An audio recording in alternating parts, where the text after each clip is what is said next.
నమస్తే. రాష్ట్రంలో ఉన్నటువంటి సాంకేతిక కళాశాలలు ప్రధానంగా ఇంజనీరింగ్, ఫార్మసీ, ఎంబీఏ, ఎంసీఏ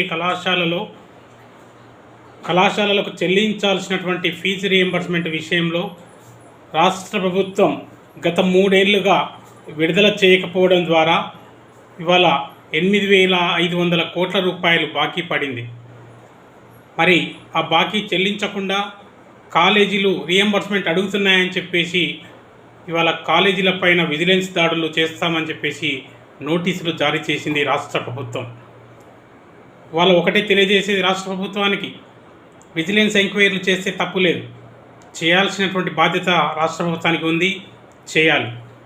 కానీ ముందస్తుగానే 8,500 కోట్ల రూపాయల ఫీజు రీయింబర్స్మెంట్ను విడుదల చేసి అనంతరం ఇవాళ ఏదైతే విజిలెన్స్ ఎంక్వైరీలు ఉన్నాయో ఆ విజిలెన్స్ ఎంక్వైరీ చేయాల్సినటువంటి అవసరం ఉంది. ఈ ఫీజు రీయింబర్స్మెంట్ విడుదల కోసం కాకపోవడంతో ఇవాళ కాలేజీలు జీతాలు చెల్లించలేక తీవ్ర ఇబ్బందులకు గురి చేస్తూ అధ్యాపకులను ఇవాళ వాళ్ళని రోడ్డు మీద పడేసే విధంగా తయారైన కాలేజీలు కూడా. కాలేజీలకు ఒకటే తెలియజేసేది, అయ్యా మీరు ఫీజు రీయింబర్స్మెంట్ వస్తేనే జీతాలు ఇస్తానని చెప్పలేదు. ఆ రోజు ఖచ్చితంగా మీరు అఫిడవిట్ రాసిచ్చారు.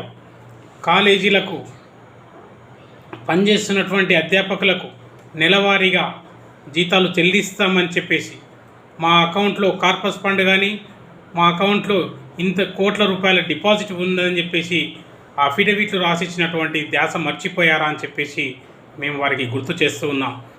అంతేకాకుండా ఇవాళ రీయింబర్స్మెంట్ రాకపోవడంతో కాలేజీలకు బంద్ పిలుపునిచ్చినటువంటి పతికి మేము పూర్తిగా సమర్థిస్తూ వారికి మద్దతుగా నిలుస్తామని చెప్పేసి కాలేజీల బంద్కి మేము కూడా సపోర్ట్ చేస్తున్నామని చెప్పేసి కూడా తెలియజేస్తున్నాం. ఎందుకంటే ఫీజు రీయింబర్స్మెంట్ కూడా ఒక భాగం కాబట్టి అందులో ఫ్యాకల్టీ పాత్ర ప్రముఖంగా ఉండాలి కాబట్టి ఖచ్చితంగా ఫ్యాకల్టీ మొత్తం కూడా స్వచ్ఛందంగా బంద్కి సపోర్టు చేస్తుందని చెప్పేసి కూడా తెలియజేస్తున్నాం. ఏది ఏమైనా కాలేజీ యాజమాన్యం మాత్రం ఉద్యోగులకు జీతాలు నెలవారీగా చెల్లించాల్సినటువంటి బాధ్యత ఉంది, చెల్లించాలి. 7వ వేతన సంఘ జీతాలు చెల్లించాల్సినటువంటి అవసరం ఉంది. ఎందుకంటే రేపు జనవరి 1 నుంచి 8వ వేతన సంఘం అమలు కాబోతుంది. మరి 7వ వేతన సంఘ జీతాలు చెల్లించడం లేదు, మరి 8వ వేతనం ఎక్కడ చెల్లిస్తారో కూడా ప్రశ్నార్థకంగానే మారిపోతుంది.